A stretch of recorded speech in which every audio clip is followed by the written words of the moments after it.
Down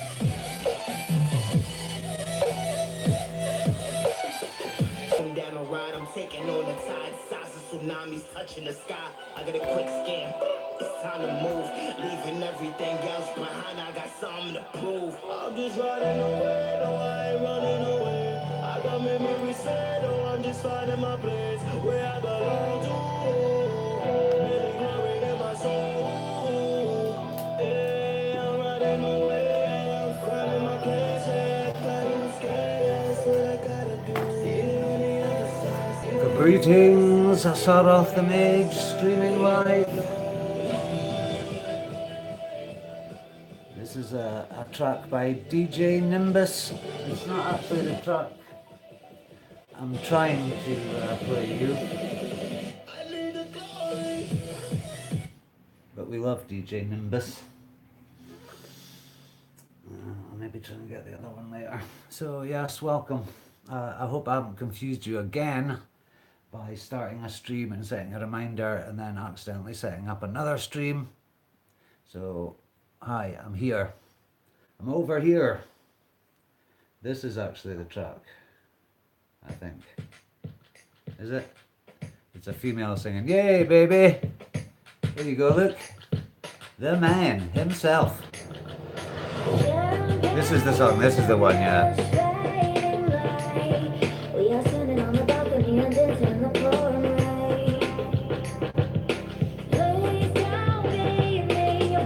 Can you hear it okay?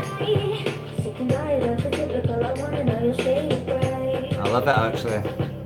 It reminds me of my clubbing days. This would be like a 4 a.m. kind of tune. Beautiful. I was listening, it's my anthem, it is indeed my anthem. Hey Speculum Nish and DJ Nimbus. Okay, I guess the party has started. Oh, gong is in.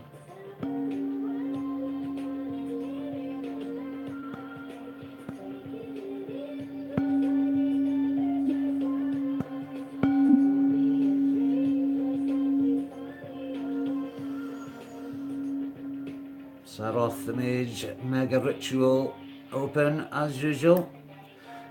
I did mean to broadcast yesterday a Blood Moon special. Hi, Speckle.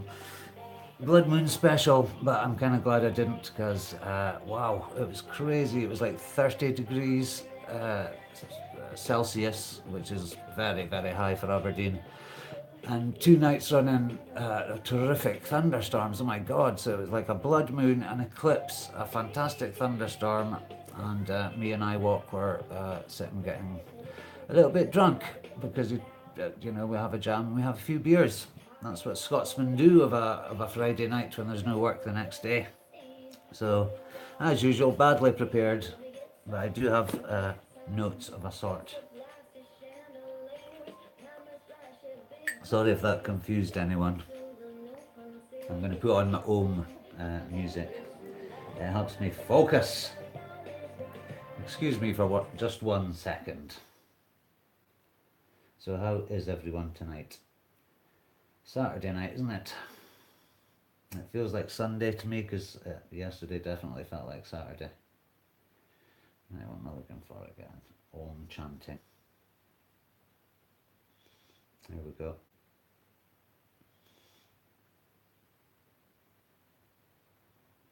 Sort of figure adverts again, see? Skip survey, of course.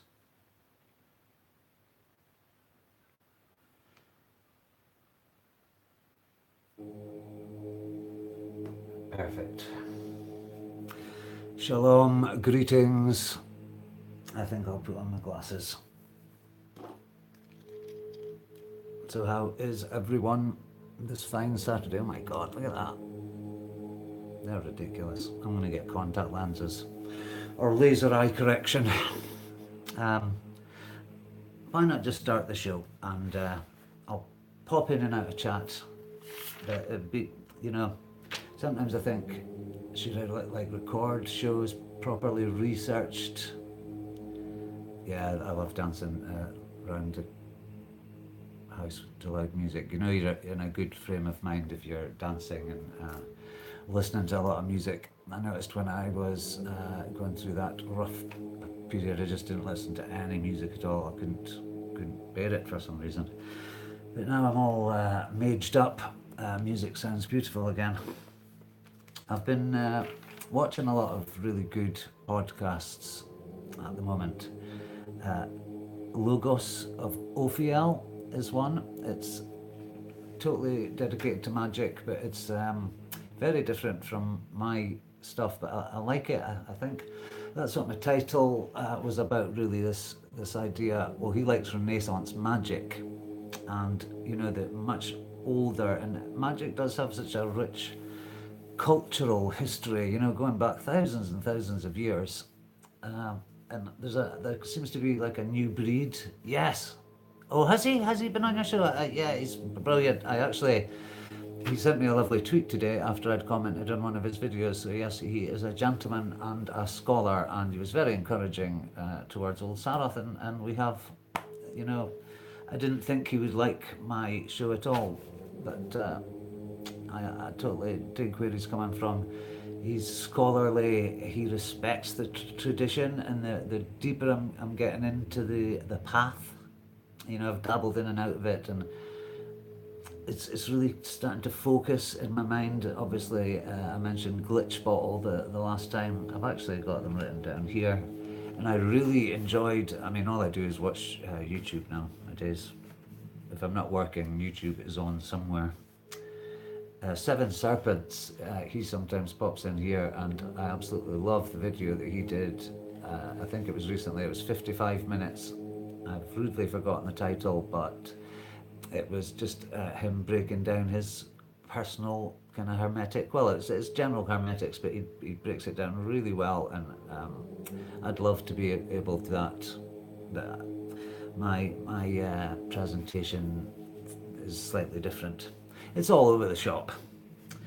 So yes, I have been making lots of notes, all about the same thing, of course. Mushrooms, gods, transcendental stuff. At a certain point in this game, a brother, yeah, that's all about the left hand in the right. I just scribble endless notes. So yeah, the videos I want to shout out, or the channels even, or some people. Seven Serpents for that brilliant video that he did, the 55-minute one that I can't remember the name of. Logos of Ophiel. I've watched a couple of his, 3 in fact, because he did that he was dropping the K in Magick, but I must admit I was pottering and dipping in and out, so I didn't actually hear the reason he has dropped the K, but I presume it's something to do with going back to traditional pre-Crowleyan, because it was Crowley that added the K, of course, to separated from Magick with a C, because right enough I try to Google, I'm thinking about buying a nice ebony wand. Is there any good wand makers in the community that could do an ebony wand for me, quite a long one? I mean, this little one, it serves its purpose. I mean, it's a bit of a no-no to show your weapons on weapons, but it's such a cute little weapon. That I really could be doing with a nice ebony wand. I was also thinking, just like I say, I always do. I was going to do a much earlier show, but I just prevaricated and I had a real hangover after Iwok's visit last night. He's an alpha man, that loon. Very talented, of course. And hi Estelle, how's it going? Hi and bye. It is a weapon indeed, but a nice big ebony one would be far more impressive, if you know what I mean. So yeah, it's almost like I was sitting doing my meditations and stuff, and I was like, the process itself almost guides you in Magick. And people like, another one is the Visible College. I watched a really good presentation by Gordon White, who's another, these guys have been around for ages. They've written loads of good books. Yeah, mine is just dark wood, I think. But yeah, I mean, all the ephemera, it's not strictly necessary, I don't think. and I don't strictly use everything that you say. I use the dagger for most things, but I'm trying to start using the wand a bit more because they're obviously different elements. Hello, Starry Sky. Greetings. Welcome to Saturday Night Saroth. So yeah, I've been thinking about, oh gosh, so many things, casting my mind back to the weird sort of beginnings of my magical thing.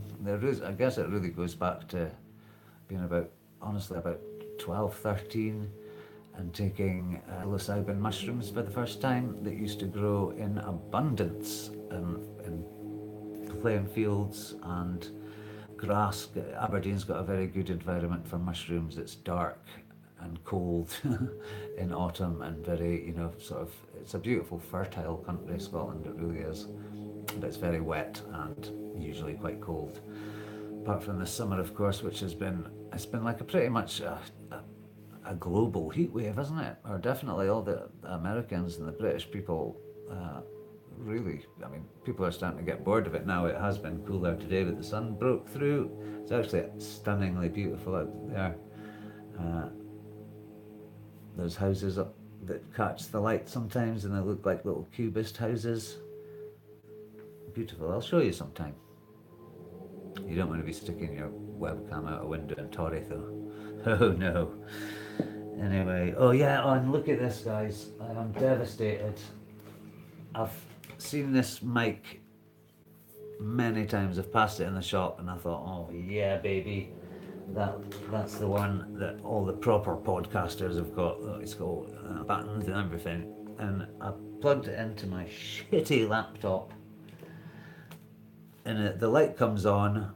Yeah, it's a Yeti. It's a yep. But I cannot get it to install on my computer. The what does it keep saying that it can't detect it? And I've been the whole day scuttering with this thing. It's that laptop is just not good enough.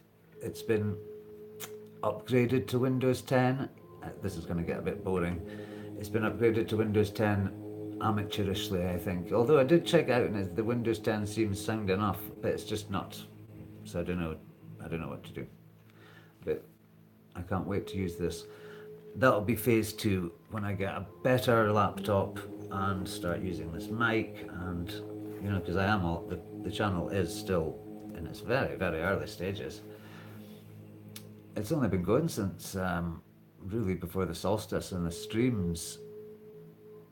Yeah, well, I think Jerry seems very competent with all that stuff, and I'm just not. I'm inviting everybody onto the show, and I have no idea how to even set up a hangout or anything. I am somewhat lacking in computer skills.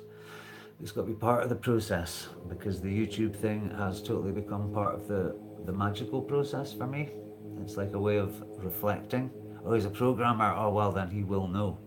It's just an old, what is that again? What is that again? Acer, I think it's just a notebook.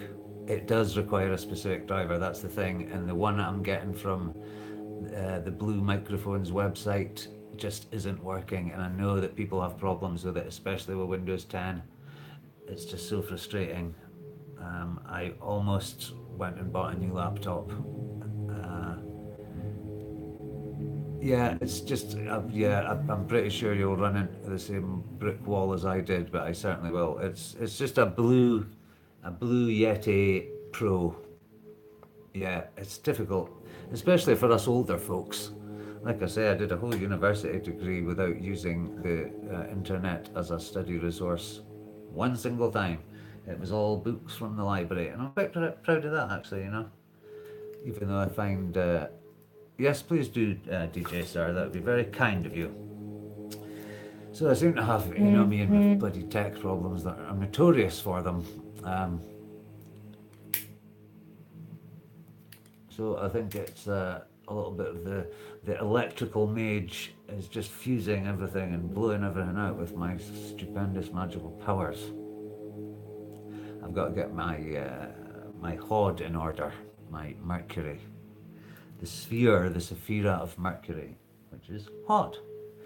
right now in my body in Yetzirah exercises. I'm in Tifereth, which is kind of here. If as you impose your body onto the tree, the colour is rich salmon. So you say the name of the angelic choir, which is Melachim, and you visualize in your field of vision. You just should have a rich salmon, which is quite, visualizing. Hey, Amanda, how's it going? Glad you could join me. It's gosh, it's 9 o'clock already. I hope other people aren't trying to watch the other stream, because I've got a very bad habit of setting reminders and then accidentally starting new streams. I was just showing everybody my mic, Amanda, look, but I can't work it. I'm actually using my phone tonight. I'm so annoyed with my computer. I'm not even talking to it. I'm not talking to my laptop, and I'm not using it because it's bad and it didn't work, and they have to learn. So back to the Magick. All these guys, Jake Stratton Kent is another one. So at the moment it's Glitch Bottle, Logos of Ophiel. I must admit, Omniurus did a brilliantly funny show last night as well. So there's a cynical, not cynical, sorry. What's the word? It's not cynical. It's skeptical. I am a slightly skeptical mage, but the more magic you do, the less useful it is to be ultra skeptical about everything. You have to let a few things go, but you still have to be rigorous as well. So it's a tricky balance, because you are dealing with very hard to define. I've said before that mysticism is incredibly hard to talk any sense about, because it's, once you get to a certain point, it is pure speculation. These great cosmologies that religions and spiritual traditions have. I don't really, I like its practical applications, although I'm enjoying the theory a lot more. I was actually going to do, but this is going to take a little bit more research. I want to do a show on pretty much Nazism in occultism nowadays, and how its ugly little head rears itself in many unexpected places. And I say this not through judgment, because I myself kind of cynically used the Nazi thing in that novel that I tried to write, which perhaps luckily was lost to a Scouser drug dealer who just, I had to give him the computer. So at that point, it just shows you how desperate you are. I'm going to get on to subject and object and all that stuff, because that is so heavily relevant in Magick. But see, I've forgotten again. As soon as I engage with chat, I disengage with the notes. They're not really notes, you see, they're just like one line on each thing to kind of jog my memory. So, Magick process, what I like. There's a lot of, like I say, there's a lot of new magical thinking going on, and guys that were young dudes in the 60s and 70s who went through that whole first sort of age of Aquarius, magical revival a la Kenneth Grant. And what I'm proposing at the moment is it is a magical renaissance. We've moved away from that. All movements rebel against the movement that came before it. So the punks rebelled against the hippies, and post-punk, they didn't rebel against punk, but they took it in a different, they always want to take a system and make it your own, and that is as it should be. It's a new generation of people now. And I see a movement back to far more traditional forms. There's lots of people that are really looking heavily into the old grimoires, which I myself had written off as just too old, they're full of inflame yourself with prayer, which Crowley also said. And that just means inflaming yourself with prayer doesn't have to mean praying to the Christian God. It just means getting yourself in a state of excitory gnosis, I think one person called it, Peter Carroll maybe, where you just get really excited about a holy mystical idea, which is reasonably difficult. But plant teachers are always the lesser sacrament, I would say, for daily use. Not the greater sacrament. No, that's 6 times a year tops. But we are preparing for our next psychonautic mission, which will be at Samhain, of course, the time when the veil is thinnest. We will be probing the mysteries again. So that should be interesting. I'm sure I'll be streaming live at some point, although obviously not while I'm still under the influence of the sacrament. Mind you, that would be crazy. That would be pretty wild. I mean, wow, you'd certainly see a different side of me. Actually, I've come out of them, and these last 2 or 3 I've been much more methodical about it and done it right according to our methods of fasting all day, going out for long walks in nature, specifically along the beach. It's a shingle beach and the waves crash. There's a video of it way back. And just sitting there and sort of, it sounds corny, but cleansing your aura. You have got an electrical charge around your body, and it can be positive or it can be negative. So you've got to get in a positive mind space. You've got to feel safe. The cottage feels like the safest place in the world. It's very just beautiful vibe, a big old fashioned kitchen, and there's loads of room. So I've basically got a whole wing to myself.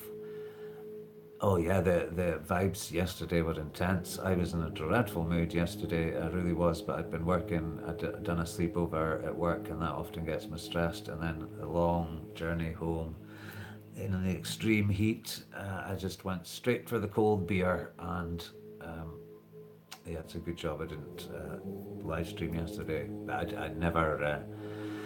I would never live stream when I was feeling as weirded out as that, and after a couple of beers, because I would end up being obnoxious. And we certainly can't have that, can we? So should I do, yeah, so this kind of came to me first, just about what, yeah, gods and mushrooms, yeah. And like honing the rituals down. I mean, I have been doing them every single day, although again yesterday I just nobody's fault, but I could have quickly done them before Alex came round, but I was just too lazy and I fell asleep. But I even do them when I'm yeah, Amanda, yeah, arguing with people and being temperamental. I mean, just the name blood mood, you see, Freudian slip. I more drunkenly tried to hide from it, and it was a crazy lightning storm as well here, Alistair. It was very hammer horror. I love those hammer horrors, the late 60s, early 70s sort of groover hammer horrors, when they've got all the sexy vampires and sort of 60s looking dudes in like Austin Powers zoot suits going Satanist rituals. And that's the one the devil rides out into the devil a daughter. My dad and me used to watch hammer horrors together. It was one of the few father bonding things that we did. It was, dear father, it was so wonderful. So, what have I written here? The Death Posture by Spear. That's something I used to do. Oh yes, I know where I was going with that. Like visions and stuff and hallucinations. How true are they? You can invoke in yourself a kind of weird mental state with some pharmacopoeia perhaps, but not the major one. Like I say, even just a small amount of herbal cigarette can get you, if you're doing pranayama and the ritual and the sound and all the components. Because when I was doing the Zelator ritual, I had a kind of series of visions, but then when I started to move away from magic, I wanted to distance myself from all that and thought, it was just all bullshit that I made up in my head. But actually, I think it was a bit deeper than that. It was, I keep on saying there's the different schools or different models of magic. There's the psychological tool where it's all within yourself. There's the spirit tool where they're actually outside of you, and there's the energy model, which I can't exactly remember. It's like key being a neutral force, and it's not actually spirits, and it's not actually yourself. It's a kind of, and I think all of them at different times seem the most sensible. But the fact that I can't decide on one after 10 years tells you something about the complexities of magic. And I hope this isn't getting too dry for you guys. I could do a little dance or something to amuse you. Uh, for a practice, I've been thinking about why I stopped Magick, which was a combination of just not having the energy because of work, but there were major, not theological, but philosophical things that were really moving me away from ritual magic. And they were all what I would now call New Age conspiracy mind traps, like reptilians, archons, all those weird, twisted worldviews where the world is being run by shape-shifting lizards. Archons are floating about like little fetuses or big fetuses, and there is truth in all these things, but literal truth, I don't think so. Yeah, I quite like that mind trap. I like that one myself. And magicians can't be scared all the time. Seven Serpents said it very well the other day. He said, yeah, Archon's under every rock. And you can't be, the whole process of magic is picking up the rocks and seeing what's underneath, and you'll find out a lot of things that you don't like about yourself and that require work, but at least you're noticing and you are trying to do the work. And magic is work, you know what I mean? It is physically anchoring change in reality. And this is another point that a lot of good magicians are making about armchair magicians. It's all very well to study. A lot of people don't practice it, but they're total experts and can tell you everything about every movement since 418, the great work indeed. Amanda, what's that? Yeah, alcohol is a very difficult thing for Scots people because we drink like Russians. I was saying this to a girl that I met the other day. I can't think of a family in Scotland that doesn't have a alcoholic somewhere in it. Maybe it's the same. I don't think it's quite the same in America. In Aberdeen especially, all the churches have been turned into nightclubs and stuff. And I had a Russian, I think I might have said it in another video, but I had a Russian girl visiting and she was like, she could not believe that the churches had been turned into nightclubs, and it's a very secular place, Aberdeen. Everything revolves around nightclubs, drinking, and absolutely trashed on that weekend. 18-year-olds lying on the Union Street, the main road. I'm sure it's like that. It seems especially bad in Britain. Are you? Is anybody else getting buffering? Absolutely, they should. Well, I wouldn't ban anything. My view is to legalise everything, and like Holland is one of the most progressive. No, it's okay. Good. It looks okay from where I'm. But this is my phone, like I say, I'm not using my laptop because I actually think that the good old Galaxy is better. Yeah, well, if you've got, wow, that's a potent mix, Scottish, Irish, French and Cherokee, absolutely, we've all got our battles, and the spirits are a bad one, especially like, for some reason, Scotch whiskey seems to make everybody very horrible. But legalise everything, take out the hands of criminals. Of course, criminals will just find something else. But I think it's pretty much been shown that, the illegality of some drugs makes others much more, you're more likely to get into heroin through smoking cannabis when it's illegal than you are when it's legal. And Colorado and that, well done to you. I've got a lot of friends in Colorado and they seem to be doing it well. And I think that's the start of it now. Now it's started, I can't really see it stopping. I think the states are being very progressive there, but I think Colorado is quite a progressive state. I don't know. I don't really know, but I know it's New Age is huge in Colorado, isn't it?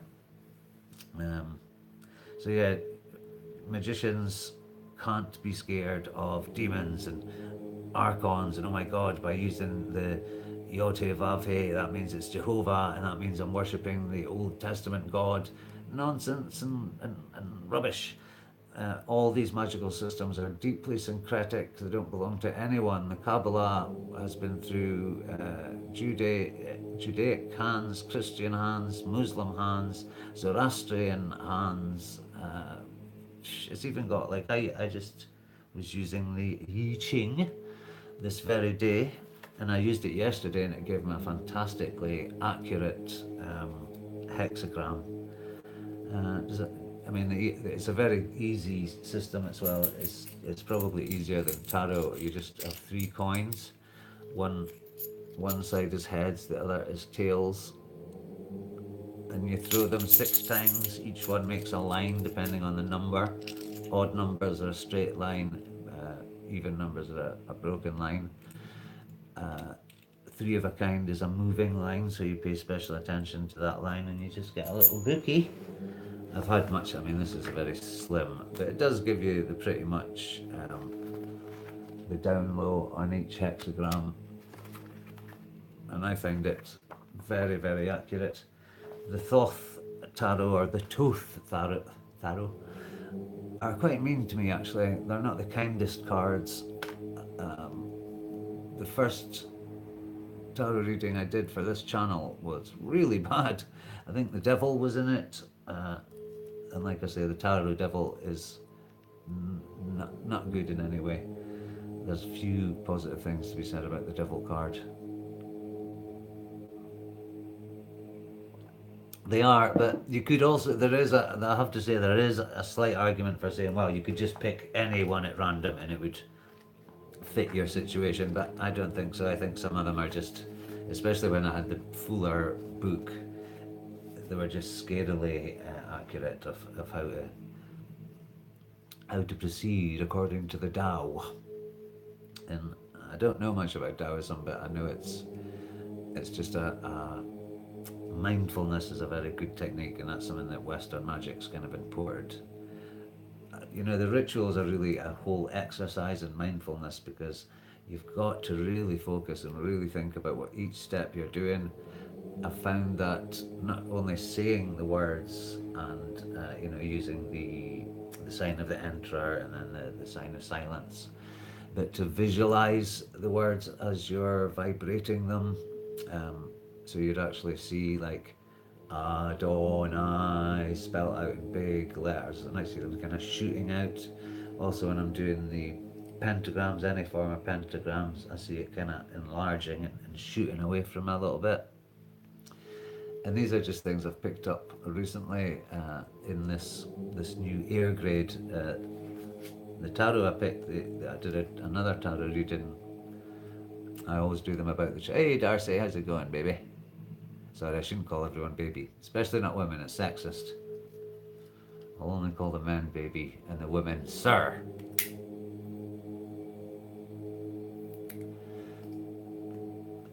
I love yous all. So, Prince of Swords is a really good description of me right now, I think, and it is the card that I got the last tarot reading I did for myself, and it's double air. And of course, Theoricus is the air grade. I'm pointing over there, but you can't quite see it. But why don't you just spin the camera around a little bit, Saroth? See there? That is my Enochian air tablet. And that's my horrible TV, which I haven't switched on in weeks. The mind sucker that is television. And here's like what's amp. Look, Marshall, very tasty. I bought a harmonica. Do you want me to give you a little toot on the harmonica? I will, you know. It sounds pretty terrible on its own, but why not, eh? This is showbiz after all. 22 quid this cost me. We had a bit of a jam last night, but by the time my friend had come round with the harmonica, we were too drunk to play properly.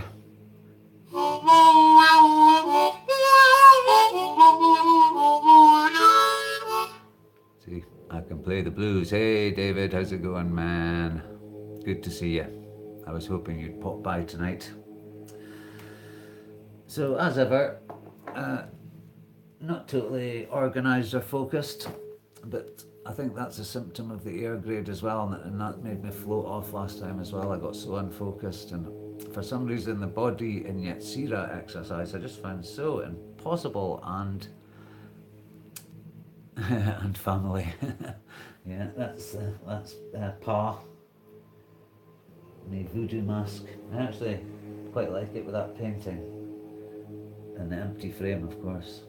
But that used to have a beautiful mirror in it, and I was just sorting. I didn't even have to sort it.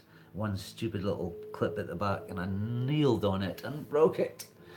That's the kind of silly thing I do. I'm very hard on my equipment. So how is everyone this Saturday night then? I'll talk to chat for a little while. What was that you were saying, Amanda? Are you okay, baby? Hey, Anja Tich, is that how you say it? Tich? Tish? Anja Chakra. That's the third eye, isn't it? So welcome to Saroth's Love, Evolve, Revolve, Festival of Love, after the horrors of the blood moon, when everybody was all cranky and worked up and I was about to declare war on the world. A couple of buds in, but then this morning the storm had passed literally, because it was a huge, yes, well, I think it could be because I'm using the phone instead of that dreadful laptop, which I'm just sick of that laptop. I know that I'd keep going on about it. I've had it on Twitter and everything, but look at this beautiful microphone. I've gazed and adored it for weeks and thought, I can't afford it. Went out and bought it, and it just will not install. The driver won't install. We've been through that, but I desperately want to cry because I was so looking forward to using it for my blood moon sacrifice. No, not sacrifice. I wasn't going to sacrifice anything. But one of the things they brought up, one of the things that Logos of Ophiel, how do you say it? Ophiel said, we shouldn't be squeamish. I would be squeamish, about blood sacrifice of a chicken, say. But for the people in the grimoires who were rural people who, slaughtered chicken to eat every day, that was a suitable offering. And ritual offerings, there's a lot of things I don't do here that I always do when I'm working with Lato, my partner up the road. And one of them is an offering. We always put fruit and honey and sometimes wine, red wine, depending on the ritual. The ISIS rituals, we used to do very beautiful, elaborate altars. And although Lato is very modest, and I'm just can't get her to come on really, she's agreed to do a sort of taped interview, but she's just, for a female magician, she's top rank. And while I was boozing and carousing last night, it's definitely the way to do it. Jill did a beautiful, Lato, I keep doing that. She did a beautiful blood moon ritual, and she's doing the work all the time. That would be the ideal thing, is to have an organic garden. And you could, all these things are possible. And now I'm entering my twilight years, my days of rocking and rolling, and literally rolling sometimes. I'm still rolling, but I'm not rolling drunk on the floor. Well, gosh, I am sometimes. You know what I mean.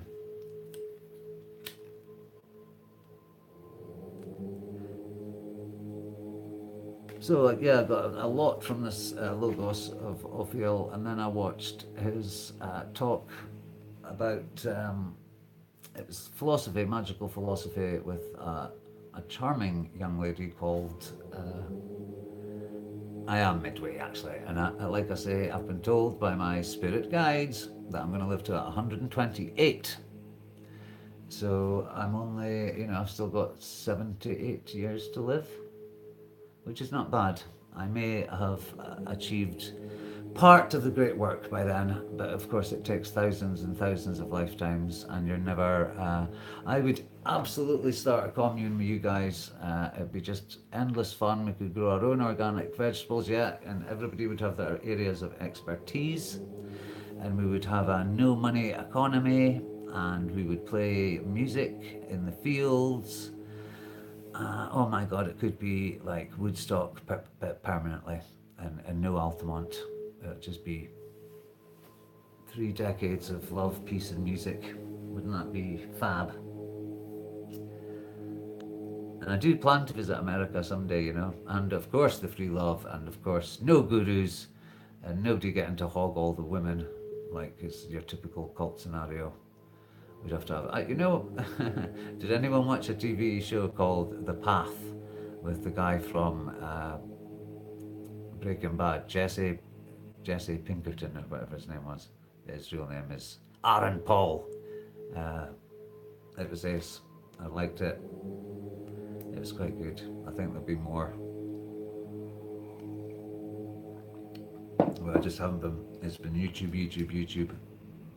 Permaculture is absolutely the way forward, and I'm not sure what Food Forest Ways is, but I've got a little oak tree, and I think I should really plant it, but I'm tempted to bonsai it. Do you think that would be cruel to bonsai a little oak tree? It's still doable. You can do it between 6 inches and I think as much as 2 feet. Is that? And mine's at about 6 inches now. And my oak tree is 6 inches as well. Yeah, I actually, but I've put it back through in the kitchen because it needs the light through there. This is a dark and exactly. Why didn't I think of that? I can definitely talk to trees. That first mushroom experience when I was 14, it wasn't my first mushroom experience, but it was the first time the universe unfolded before me and the veil was lifted for a few moments. And I talked to trees that night. Yeah, bonsai it, that's what I want to do, but I'm thinking, yeah, thank you DJ, keep me right night. What if the tree would like to be made an artificial dwarfy kind of tree? I will ask it, I will.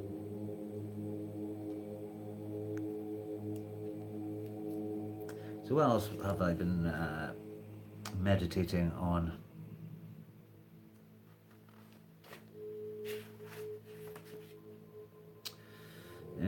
Yes, the thing about, we can't be fearful of the forces of darkness, because if you do magic, you are going to meet them, whether they be your own personal demons or the grimoire magicians seem to be able to get the same results using the same texts, and these spirits have separate, definite identities and personalities and different abilities. And I think the days of seeing that as black magic, which is evil, and white magic only being about self-improvement and never, technically anything you do apart from the mystical union with God is considered black magic.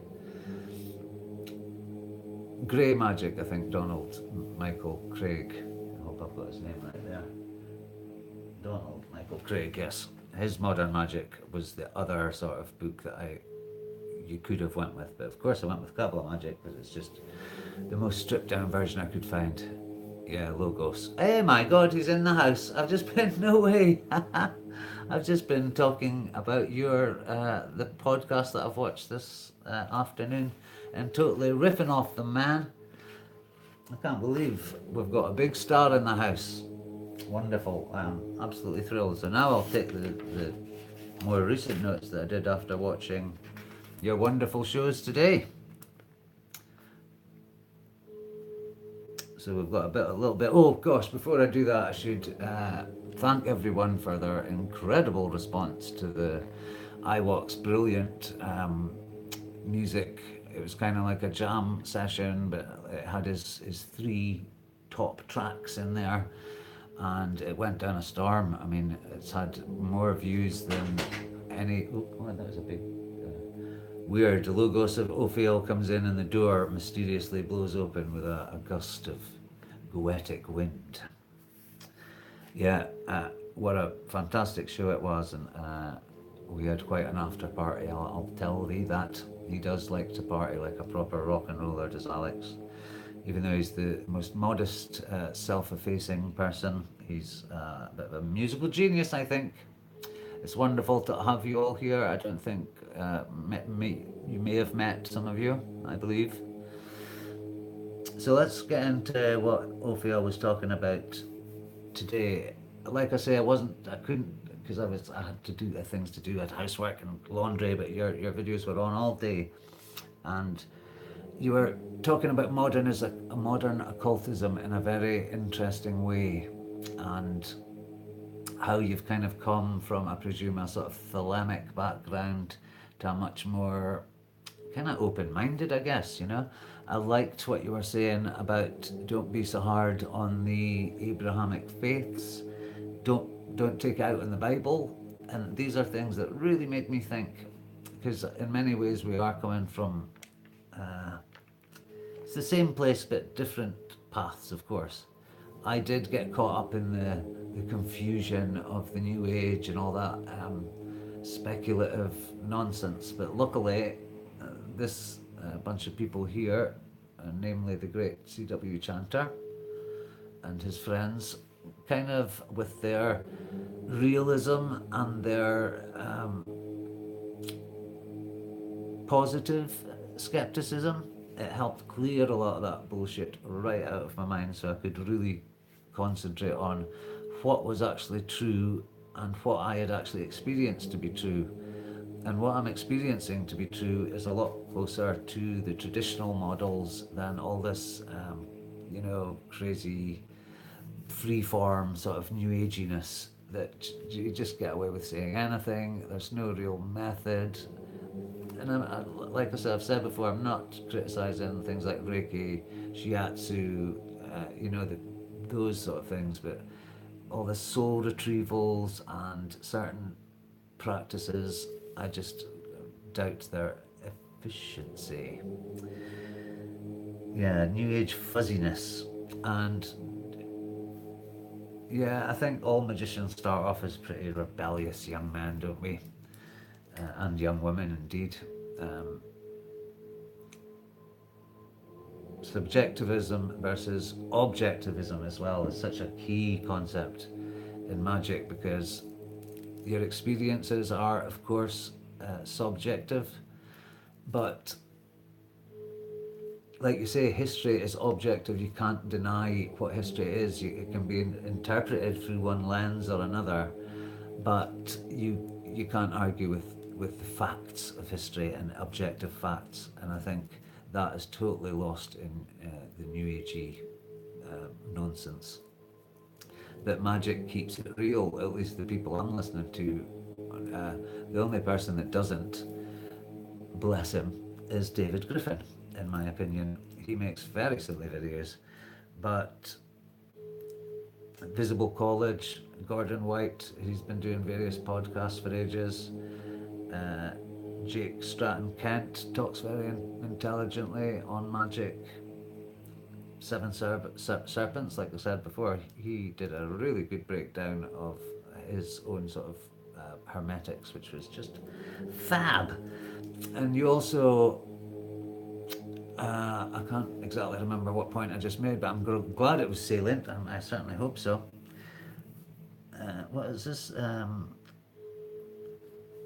Logos thinks of magic as a science, which it definitely is. You know, you repeat the same formulas in the same way and you get the same results. Gordon White does. Rocky's a lovely chap. Yeah, exactly. DJ, remember you mentioned objective and subjective, and I said I'm coming to that, and that was because this man, Robert Powell, the genius that he is. I do call everyone a genius, but he is a genius. Um, he just got me thinking so much about what we can claim, what we can't claim, what's happening, what's not happening, and the conversation seems to be getting larger. And I think we are on the verge of a magical renaissance because digital technology, Agrippa, Paracelsus, absolutely. It was a system of philosophy, of natural science then, experiments, alchemy, but it all had a spiritual component, which is great. It was much more grounded in reality than,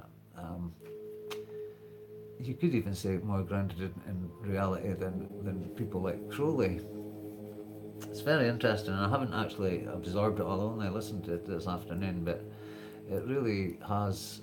And knowing that there are other magicians, I'm not classing myself in anyone's. I'd see myself very much as a beginner. But knowing that there's lots of interesting new stuff sort of bubbling under, and it is this thing about remodernism in the arts. I think there's modernism in magic as well, and it's just a return to more organic, more real, subjectively real and objectively real forms, traditional forms, time-honored forms. There is I used to be a very iconoclastic person, and in many ways I am. I mean, it might change my. That's from Scarlet Imprint, Peter Gray, isn't he? Yeah, him and Alkistis Dimich are amazing. I think there are a couple. She's amazing. I've actually spoke to her. I tried to interview her for a magazine called Liminal Spaces, but the Alistis, yes, that's it. She's does these beautiful sort of magically infused art dances. She's quite a gal. I haven't actually read much of Peter Gray's stuff or actually seen him talk much. It's always Alistis that I see. I'll maybe have to check out, just type them in. Yeah, I think the new rational, common sense magic people are building a very healthy foundation for the future of magic, because we don't want to have to hide in the it should be a respectable thing. There's nothing wrong with magic. And I have to say, Mr. Crowley, one of the worst things that has ever been written in modern magic was by you, sir. And it was in your beautiful, otherwise beautiful book, book 4, Magic in Theory and Practice. I hope I have got that right. I used to actually have a beautiful copy which I got from a place called Bargain Books, and I wish I had it now. It had the purple sleeve. I can't remember who published it, but it was a really great edition. It had weird rough paper. And in it, he says, the operator, I think he refers to himself in the third person, has sacrificed a male child of perfect intelligence some ridiculous amount of times. Da da da. And everybody who knows that he was actually talking about sex magic, and the children of perfect male intelligence were his own spermatusm. But people who have come at him with an angle, trying to prove that he's the prophet of evil, etc., have jumped on that. Dancing is absolutely important. I think dancing, that great rave thing that happened in my generation when I was in my 20s, the rave scene, the warehouse parties, everybody absolutely getting, it's very tribal, and it was like a therapy. Everybody was just sweaty and together, and there was great waves of joy. Bristol was a crazy rave city. I've never actually been. Like Portishead and all them came out of there as well. They were a darker sort of side. Yeah, spiritualism, mentalism, sex magic is in all magic, absolutely. of course it is. It's, it's one of the urges, prime urges, and it's there to be worked with, and drums and all that stuff. I have to say, I am more of a sort of. I hate people that are always saying they're shamans. Oh yeah, I'm a shaman. I'm a shaman. The term shaman is very loose, but for me it involves large doses of psilocybin and Western magical practice. Yeah, drums. The rest. I've actually got a little keyboard in here. I've often thought about like wiring it up to the keyboard and doing all kinds of interesting musical projects. Oh my god, I've almost. I'll tell you what, I'll do what I always do and go to the end of the organic tobacco. That an hour is good for me. You're painting and typing and having sex at the same time, Speculum Ninnish? Good lord. And you're on my chat. You are a talented woman. More arms than Kali.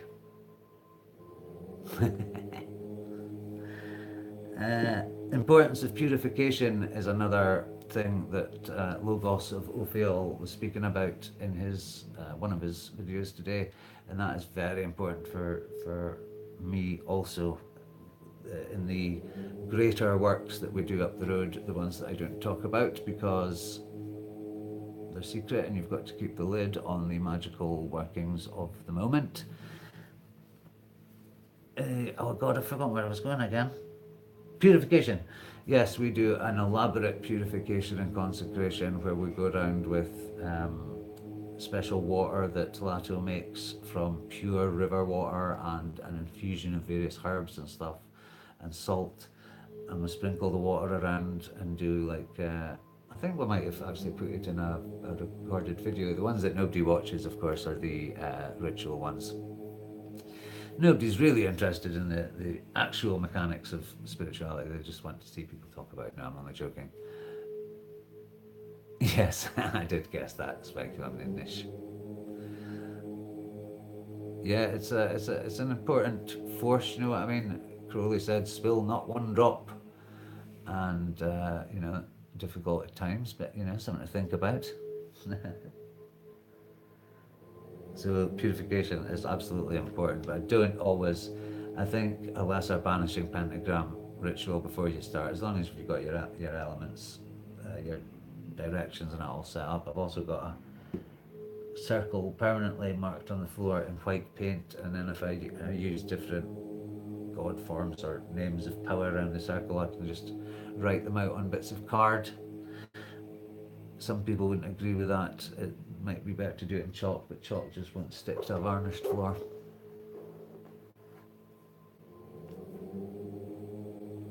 Potent, very potent. I was also thinking about, the use of blood in Magick, which is scary as hell to a lot of people, but I think it's perfectly acceptable if it's your own blood. I did, for the Horus Mat initiation ritual, I did have to cut my own thumb and drop it into some wine mixed with certain other ingredients. And that's fine. That was, you're allowed to shed your own blood, but I would feel very squeamish about having this. City people just cannot see animals suffering. Although the hypocrisy of that is intense, because if you're not a vegetarian, you really can't be criticising people who sacrifice chickens, can you? So there. And yeah, religion as a scapegoat. I think religion has been given a bad time. Everybody, including me.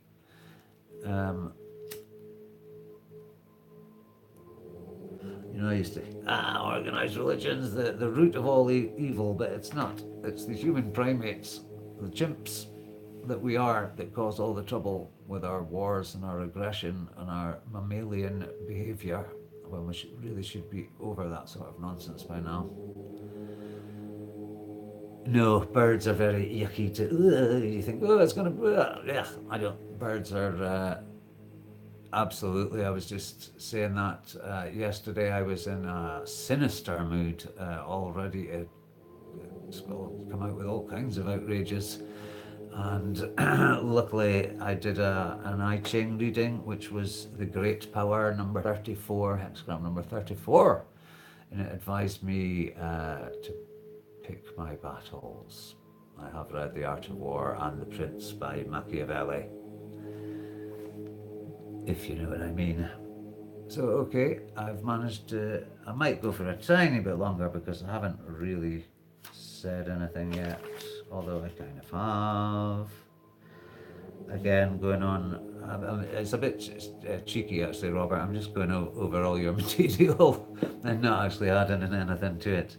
You know your philosophy. Plato is obviously very important in Magick because he was the one that kind of conceived of an archetypal world with pre-existing forms, which again I went off when I was a thrusting young postmodernist at university, but now I think that's the more authentic. You talk about Zoroaster.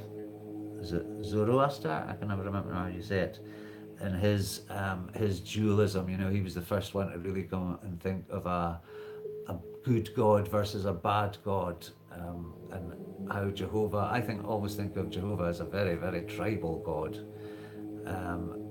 you know, who should not I don't see how he turns out to be the father of Christ and all that. That just doesn't make much sense to me, but it's all metaphor and allegory and myth and symbol, and do not read the Bible literally or it will drive you into an insane, bigoted person, as do many holy texts, including, I hate to say it, the Book of the Law sometimes. Have I gone too far? Have I? Hypatia, yes, she was ripped apart by an angry mob. Were the Christians? Was it those bloody Christians? Not that I'm blaming them or anything. And you bring up a very good point. I'm always thinking how cool Vikings are because the TV program was great and they all had brilliant fashion sense apparently and cool haircuts and tattoos. It was a great program, let's admit it. But they were a bloodthirsty, you know, really nasty to other people. I think they were pretty good to their own culture, but it kind of links into, do I want to go there? No, I'll save I am going to do a well-researched, proper podcast on this Nazi occultism because I think I have quite a strong position on it. But it needs a little bit more research and I can't, you know, it's such a heavy subject that I have to be, Sam Geppy, I'm going to definitely check him out. Has something happened? I'll just go chat for a minute. Logos is saying, as were Sumerian gods and Babylonian and Greek and Egyptian, it faded away there. But yeah, absolutely. The gods were immoral, bloodthirsty beings, you know. They're the capricious forces of nature and fate, you know what I mean? They're not going to be nice all the time. Nature isn't nice all the time. Life isn't nice all the time. Absolutely often fickle, sometimes downright mischievous, and you know, Zeus liked to rape people disguised as other things. You know, they were always playing with. I always remember. I don't know what it was. It was a really old-fashioned film, but I loved it. It showed you the gods looking all the female goddesses look sexy as hook, of course. They're all in their long flowing Egyptian robes, and I used to love those black-haired with loads of mascara and stuff. And they were like watching this hero guy. I can't remember who it was, and like the gods were, and they're moving us around like chess pieces, you know. And I think there was that idea in Greek culture as well of the, you know, the gods, you know, actually really interacting with people. And there are theories, although I find it hard to believe, that the bicameral mind, is it that before our brains split into two or something, or before it joined, it used to be like men wondering about having an interior monologue. Does that make any sense? It really doesn't when you think about it. So they thought that God was talking to them all the time and it was only their inner voice. there's anything like my inner voice, it never shuts up. I wish it would. Sometimes I've just carried the cult of ISIS hated mainstream religion, and yeah, all the cults hated each other, and the Gnostics all hated everybody, really. Odin, absolutely love Odin and the kind of Odinic thing during that last, no, not the last one, I keep saying, there was three major psychotropic entheogen experiences where I really, because I'd been so steeped in magic and god forms and all that, I really experienced them as almost as real as it gets. And at one point, it gets rough at times, physically rough sometimes. You sometimes feel like you're being buffeted by tremendous pressures and forces. And I felt like I had experienced the Odinic upside down, hanging on this tree to gain the knowledge. You've got to suffer and sacrifice to get something back.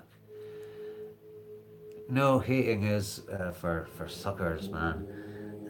You know, love the people, keep the people around you that you love, and the people that aren't loving or negative, don't hate them, just keep them at arm's length, is my theory.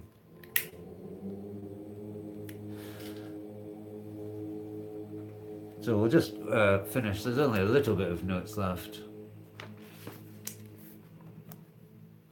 So I missed that first one.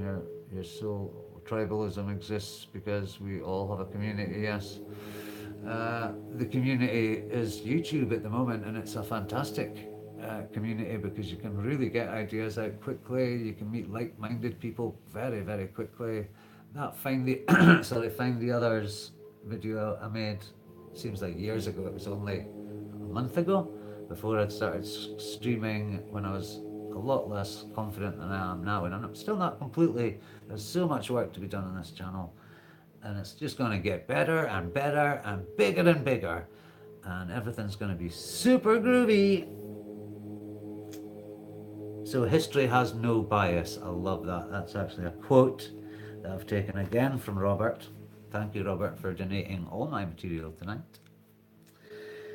And I've written that there really are no good guys. You know, no religion or spiritual tradition has covered itself in glory, because it's human beings that are running the show. Although the angels and forces of evolution, initiation, do try and talk to us, we don't listen. And also, don't give Islam a hard time, don't give Judaism a hard time, don't give anybody a fucking hard time. We got so much knowledge from the Arabs, it's true. I mean, and all again, it's the interesting stuff comes when cultures meet, exchange ideas, and evolve. Constant evolution, you know. I said in my notes, although I've lost it now, that Magick is like a river that takes its own course. You know,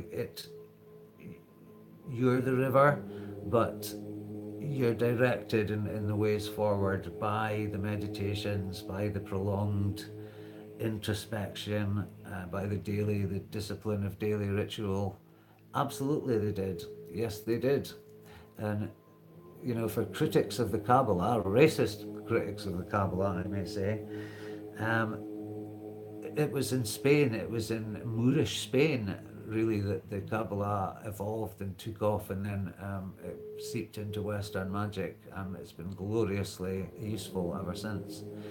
So, yes for syncretism, but no for fuzzyism. I'll just show you my I Ching for today.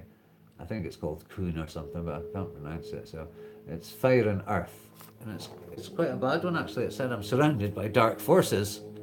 The Sufis, absolutely they did. Yeah, and I still haven't quite figured out what the Templars were really all about. Do you think we'll ever know?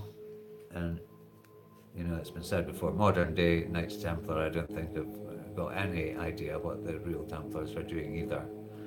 There was someone that claimed that there was no actual temple at all, and that was the big secret that they were covering up. Wasn't that Dan Brown or someone? He doesn't count.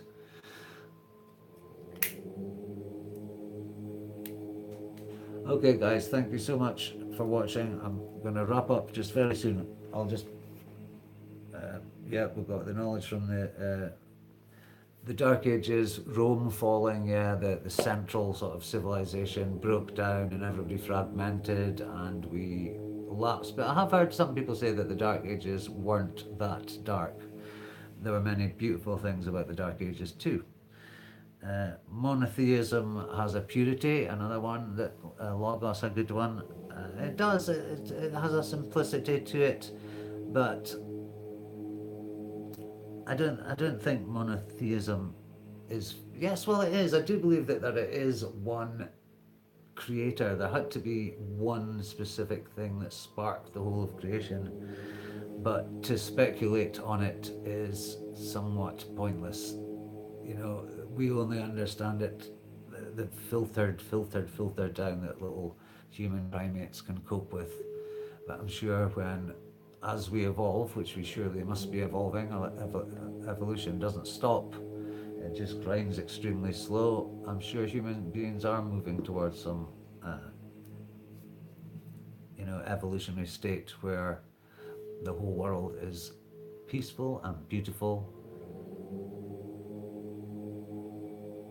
Speculum niche it was, and I knew nothing. It was transcendental state. Yeah, I was thinking that somebody I'm really he'll get it in the Nazi occult one, but somebody described Kabbalah as being anti-human or anti-earth, and it's only because it's a transcendental system which tries to separate our animal selves, which are beautiful and we recognize that they're beautiful, and transform it into a cosmic awareness, and much more on that. So okay guys, I think I have pulled for enough. I'm so thrilled. Indeed it did, I believe. I mean, Kabbalah is absolutely vast. You could study it for 20 lifetimes and never even, it's just endless. And you make your own Kabbalah. I've just had to draw another blank one, and you don't have to well, some people would actually. Gematria is very interesting as well. Use it along with. I've just drawn out, and I've put me death with just one for all the correspondences and the choirs and the angelic choirs and the planetary correspondences and the various. There's 4 Kabbalistic worlds. Each one has a color scale. But it's fascinating, and the more you study, the more rewarding it is. So, yes. For me, magic is a discipline, but a fluid one. A river that chooses its own course, and we adapt to it. Everything is holy, said Patty Smith. I completely agree, Patty. And with that, I'll bid you all a good night. Thank you very much for attending. The ritual is still open, as it always is. Thank you, brothers and sisters. See you all soon.